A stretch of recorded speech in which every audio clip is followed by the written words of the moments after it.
Welcome to A Fork in Time, the alternate history podcast.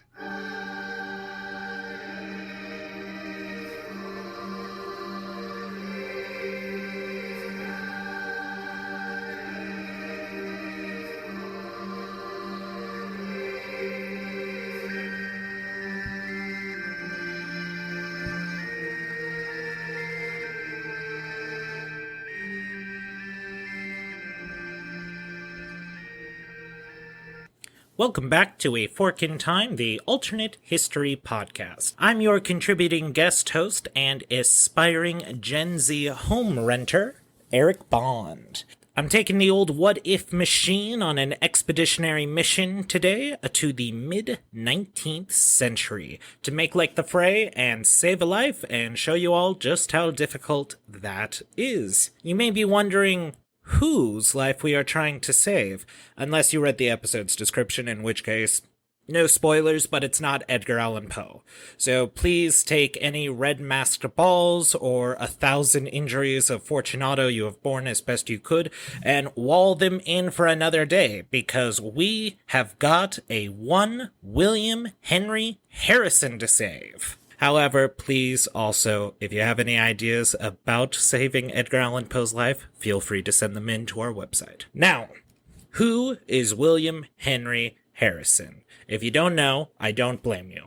He was only the 9th president of the United States for a total of 31 days before succumbing to a mysterious illness that was half-heartedly diagnosed as pneumonia by his attending physician, Dr. Thomas Miller. Now, if you have heard about Harrison at all growing up like I did, it probably would have been for one of two things. One, that he was called Tippecanoe for a famous battle in which he defeated the forces commanded by the Shawnee religious leader Tenskwatawa, who was also known as the Prophet and was the brother of the much more renowned Shawnee leader Tecumseh. The second thing you might know William Henry Harrison for, or Tippecanoe, as we have come to know him, is that he died because he gave a really long speech, lasting 2 hours, on a cold, rainy day without a coat, a hat, or gloves, to show just his sheer vitality at age 68. The fact that he was 68 had been a major sticking point for potential voters in the 1840 election, the fear being that he would be too feeble to effectively manage his office or even die before taking his oath. Arguably, Harrison had proven them wrong on both counts. Harrison tried to assure voters that he would only serve one term, which, again, was a promise he arguably followed through on, which is ever the rarity for any campaigning politicians now or then. For our What Did Today, I think it is best to first highlight the career of William Henry Harrison, then what killed him, followed by what were the primary issues of this age, especially because Part 2 will be covering the after effects of the new timeline I'm setting up here. So, let's begin and see what killed Old Tip and see how we can save him. William Henry Harrison was born to a prestigious Virginian planter family on February 9th of 1773. This would make him the last president to have been born a British citizen. In fact, William Henry Harrison would often comment with pride that he was a child of the Revolution. He was a son of Benjamin Harrison, who was a signatory of the Declaration of Independence and a governor of Virginia. Now, William Henry Harrison, or Billy, as he was called growing up, was the 7th son. And as anyone who has ever seen Frozen will tell you, the more sons there are, the less there is to inherit when the patriarch dies. William Henry Harrison would find this out for himself when he was 18. His eldest brother had sent him a letter saying that he needed to find a less expensive apprenticeship. William Henry Harrison just so happened to be studying medicine under fellow signer of the Declaration of Independence and slave owner Dr. Benjamin Rush. Now, This is to his credit. Dr. Rush did free his slave, William Gruber, though it is never signified at what time or how long William served as a slave to Dr. Rush. Just something to bear in mind. Now, Harrison, receiving this letter, decided to join the army in 1791. He had distinguished himself through the campaigns against indigenous Americans who were trying to resist white encroachment. Through his service, he married Anna Sims and had 10 children, most of whom would unfortunately not live to see adulthood. At this point, Harrison would often jump between military and political. In one episode of the continuing failures of William Henry Harrison, he had attempted to follow in the footsteps of a family friend of the Harrisons, namely George Washington, in trying to become a whiskey distiller. Now, unfortunately for William Henry Harrison, the whiskey he distilled made him so incredibly ill that he swore off any alcohol for the remainder of his life, except hard cider, that is. He would actually try to promote teetotalism, meaning temperance, essentially, in that time period among soldiers. This, of course, like many things for Harrison, did not work.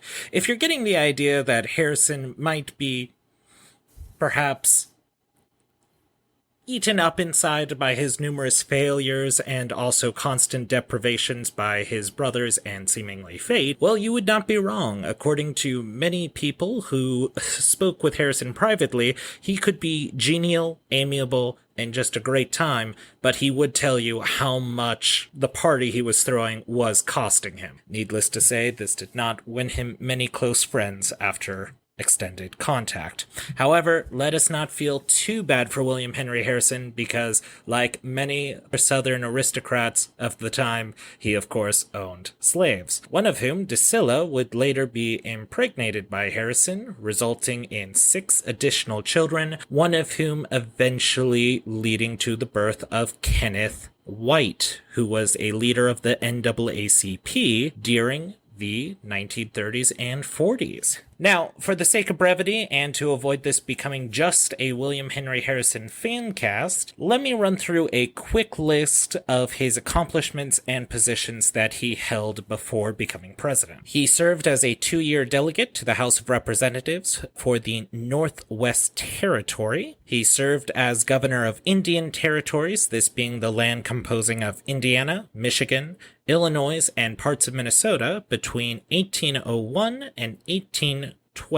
He served as a House representative between 1816 and 1819 for Ohio, later becoming the senator from Ohio from 1825 to 1828. Lastly, he served as a diplomat to Simon Bolivar's Gran Colombia between 1828 and 1829. Now, the reason why that diplomatic posting had been so short was Andrew Jackson quickly fired him, especially after Harrison wrote basically a letter saying that Gran Colombia was nothing more than a military dictatorship posing as a republic. In his military efforts, he served as a major general during the War of 1812. Now, as a politician, he strove to represent the interests of frontiersmen and making land easier to purchase from the federal government. This, of course, brought him into the same circles of Andrew Jackson, who was the other major general during the War of 1812 to actually have some sort of recognizable victory. However, since they don't call it the Age of Harrison, you can imagine who was more popular. Especially,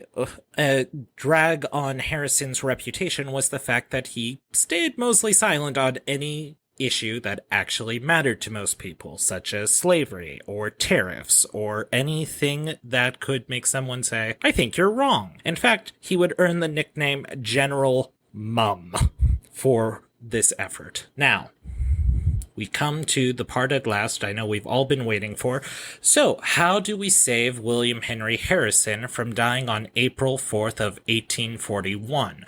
Well, in order to save him, we have to first figure out what killed him. Now, like I said before, his attending physician, the Dr. Thomas Miller, had diagnosed the president with having pneumonia, probably resulting from some sort of infection in the lower lobe of his left lung. That's a lot of L's to say. Now, this was not the chief reason for his illness. He had developed a cough during his treatment, but that was not the initial reason for the doctor being called. In fact, it was actually, well, he had severe constipation and abdominal pain. He believed the abdominal pain came from his having nerve damage from the various battles he fought during his life. As for the constipation, he had no idea, but had, as I mentioned before, always had a sensitive stomach and regularly fasted to help manage his symptoms.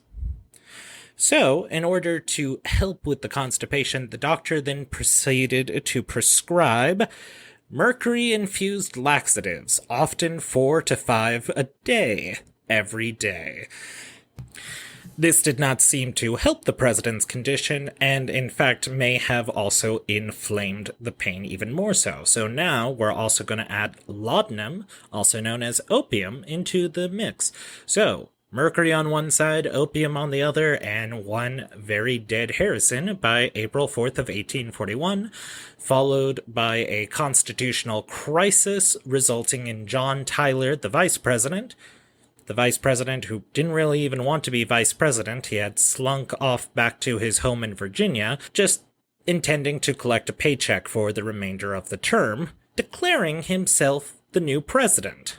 So, why do we think it was pneumonia? Well, according to Dr. Thomas Miller's notes on the issue, he didn't really know what to make of the whole sickness, but the cough sounded like pneumonia to him, along with some pink-colored phlegm the president had coughed out. So, pneumonia it is, pneumonia it has been, and every time somebody ever wanted to say you should wear a coat out, you have Harrison to thank. So how are we going to save this guy? Well, it would be very difficult to imagine somebody prescribing a cure for what we have now come to decide is either the case of typhoid or some kind of gastroenteritis, which would later fell Presidents Zachary Taylor and James K. Polk. So, no medical miracles on that front. In fact, I even tried to sketch out a plan to where Harrison could have become president during the election of 1836, before I realized that that was a mathematical improbability. During that election, the Whig Party, which Harrison belonged to, had attempted to run 4 separate candidates at the same time against Martin Van Buren, Andrew Jackson's vice president. So, running for the Whigs was William Henry Harrison, Hugh L. White, Daniel Webster, and Willie P. Magnum. Now, you might be wondering why run 4 presidential candidates instead of 1. Well, the Whigs did not think they could win with just one candidate, so they thought, if we can deprive Van Buren of getting enough electoral college votes, it'll pass to the House of Representatives, and then the House of Representatives will vote in one of our candidates. This is exactly what had happened to Andrew Jackson during his initial campaign to become president in 1824, resulting in the election of John Quincy Adams by the House of Representatives. Of course, this could not possibly work. The main reason being, none of the Whigs collectively had enough electoral votes to throw it into question, nor did any of them have enough to surpass Martin Van Buren's 170 votes. Counting up all of them, they would have had a collective 124, even if it was just William Henry Harrison. So, that's one medical miracle out. We can't have him become president in 1836, so that's out. So, knowing that it's something to do with typhoid and gastroenteritis, I had to look up the history of plumbing in the White House. I legitimately thought I was going to be put on some kind of watch list, like I was attempting to do my own sequel to National Treasure, where I have to break into the White House. Thankfully, I have not been on a watch list to my knowledge yet. So, when did the White House get plumbing? That's right. Plumbing, like a basilisk at a magical children's school. We're using the plumbing, folks. Well, Andrew Jackson, our good old ghost character in this drama, had installed iron pipes in the ground floor corridor and bathing room in the east wing of the White House in 1833.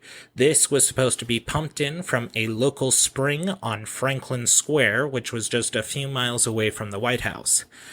Now, what nobody quite understood about the iron pipes was that they quickly rusted, especially when human fecal matter from a nearby cesspit started flowing into the water supply. So, you're taking a shower, it's all nice, you're feeling good and jolly. Oh, wait, this is infused with human poop. You are bathing in poop.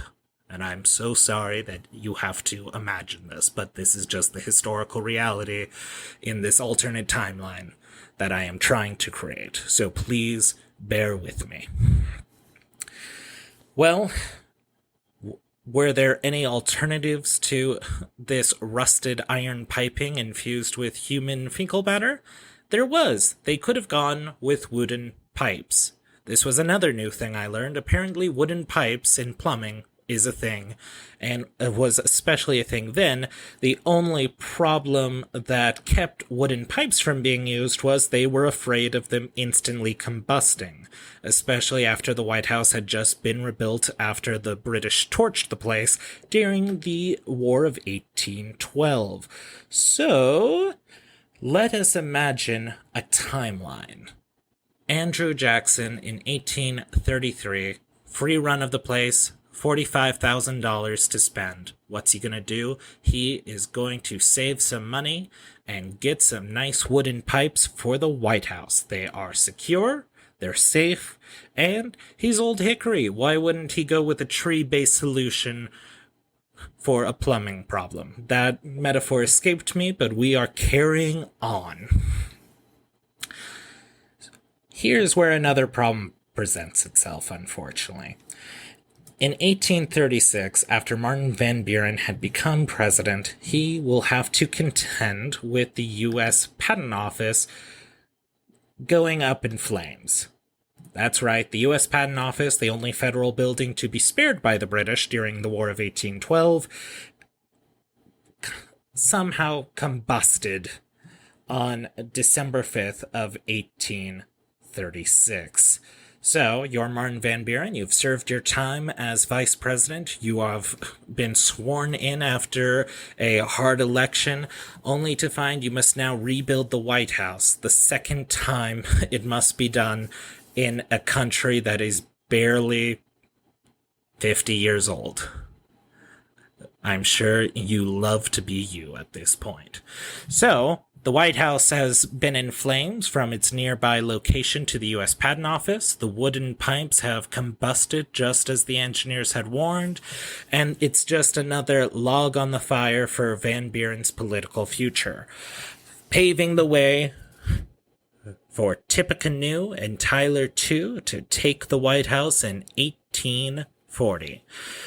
Tyler gets to give his fanciful 2-hour speech about the problems with the Constitution, but how much he swears to abide by it. Yes, you can look it up. I'll include it in our show notes. And now, with new pipes, new plumbing, and hopefully no cesspits nearby, William Henry Harrison can finally begin his term in earnest. Now, for this, we're going to split it between two subsections, foreign and domestic policy. We're going to start with foreign affairs first, just because there will be less of them. During this time, the main competition for territory on the North American continent was between Britain and Mexico. For Britain, it was trying to decide who would manage the territory of Oregon, which had been co-managed by the British and American government, but Americans were pushing for a new border set at the 54th parallel instead of the 49th parallel, which it became in our timeline. Now, it had been resolved with a border treaty in 1842 with the Webster-Ashburton Treaty that was signed by then-President John Tyler.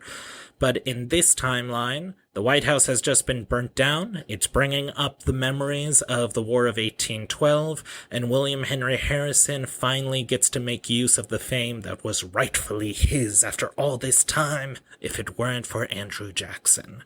So, I don't think he goes to war with the British for the Oregon Territory, but I think things are going to be extended out past his presidency. He has a population problem in that the burnt down capital has just reignited those old enmities towards the British. He also has his own personal pride to consider in that he wants to make sure that he makes another win against British forces and Canadian forces. So we're going to assume that he pushes off any such treaty making. No war, just cooling any diplomatic relations between the US and Britain. Now with Mexico, that's going to be a different issue altogether.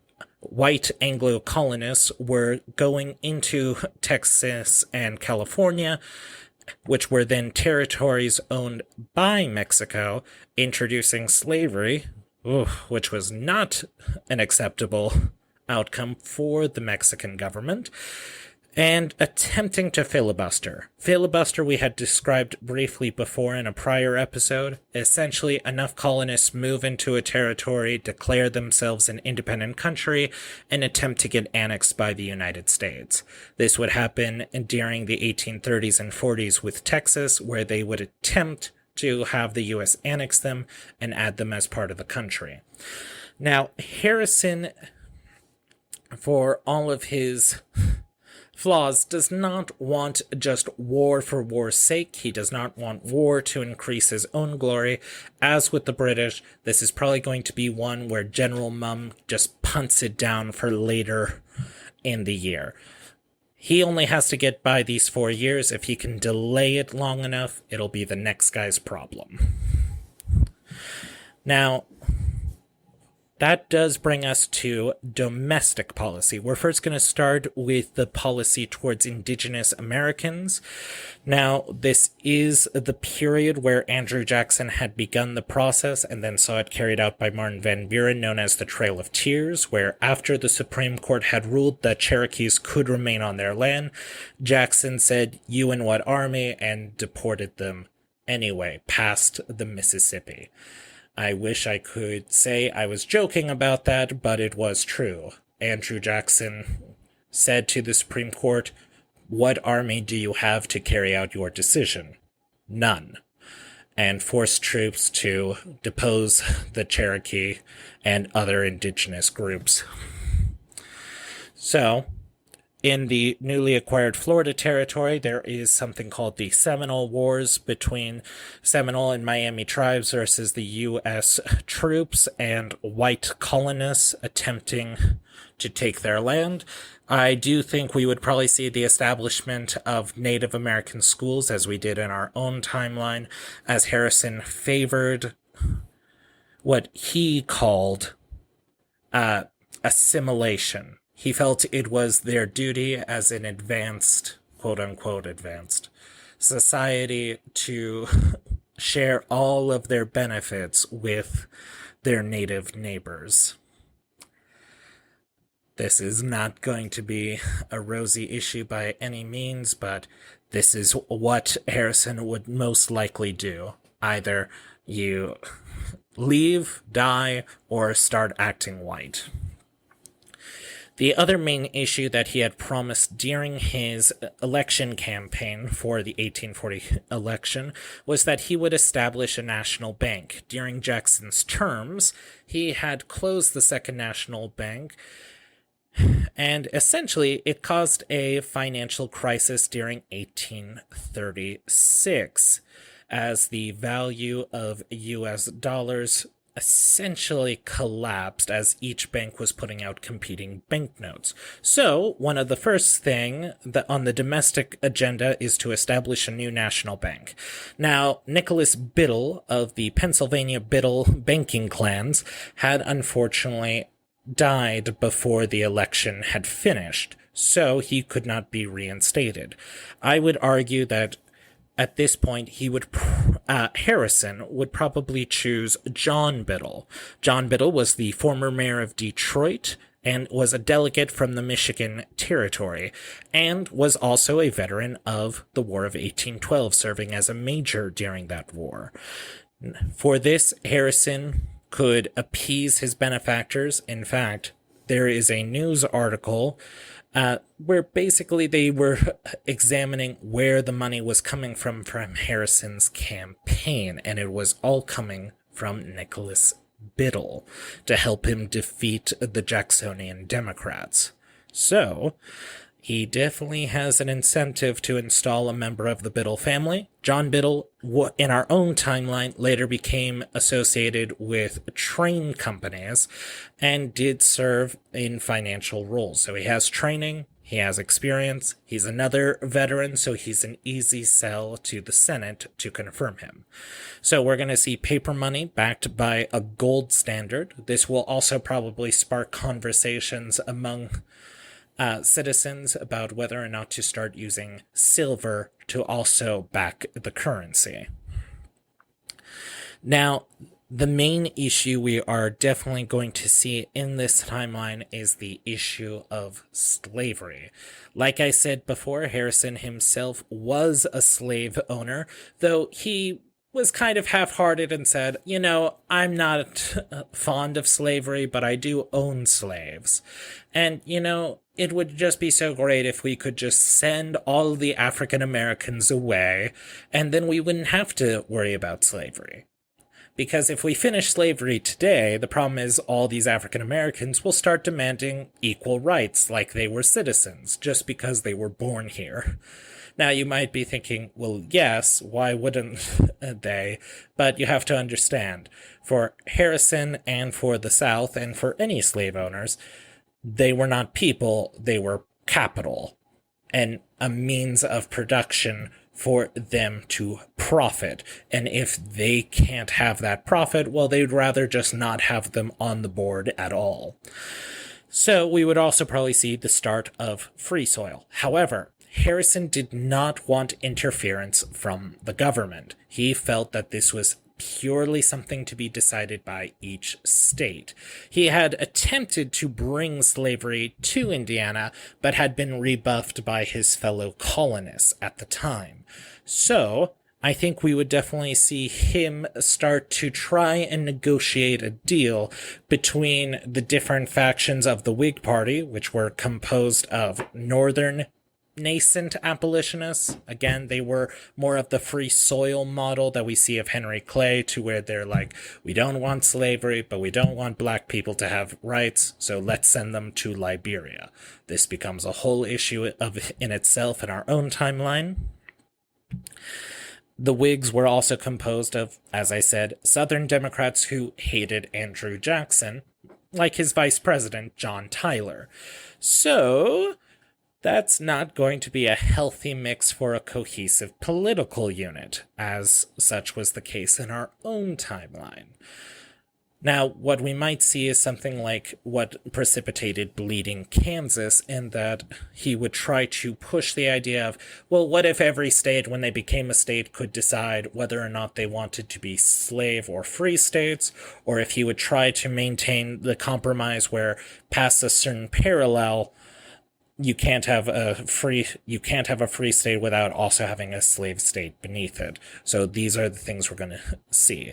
If I'm putting my money on anything, I think either he'll try to again punt it off for the next president, or be fully in favor of each territory deciding whether or not they become a slave or free state. But again, he's going to push that off as much as he can. Meanwhile, he's probably building up the Navy and the Army. This was a major concern of his when he served as a non-voting delegate for the Northwest Territory, in that he argued a standing army was a necessity for their security. So we would probably see the building up of steam-powered battleships such as the USS Princeton, which he would be happily touring on in February 27th of 1844. While touring the decks, the captain is convinced to fire off the pacemaker artillery cannon for his guests. So these guests would include notable figures such as Dolly Madison, several senators like David Gardner from New York, even the Secretary of the Navy, George Badger, would be there, and Secretary of State Daniel Webster. And they would all die as a result of the artillery exploding, spreading shrapnel on the deck and quickly killing all of them. So we've gone from Old Hickory to Old Kindling very, very quickly. I never said that he would survive his first term, but I would save him from the fate of gastroenteritis. Now, what we're going to see next, you're going to have to tune in next week for part 2 as we cover the aftermath of this timeline, which I am calling the Old Kindling World. And just a little hint for our next episode, I will tell you this now. With a plumbing system that has been reworked, that means we might see a Zachary Taylor fulfill his full term, not to mention James K. Polk. That's right, the Napoleon of the Stump, surviving past his initial term as president as well. So we hope you tune in next time. If you want to support the show, please go on to Patreon, where for just 8 silver quarters, that's right, only $2, you can become a member. You can make a one-time donation on podfan.com, or go to our store at tpublic.com, to where you can get such fun mugs and t-shirts bearing our logo. Until next time, if you see that fork in the road, take it. This has been Eric Bond, signing off.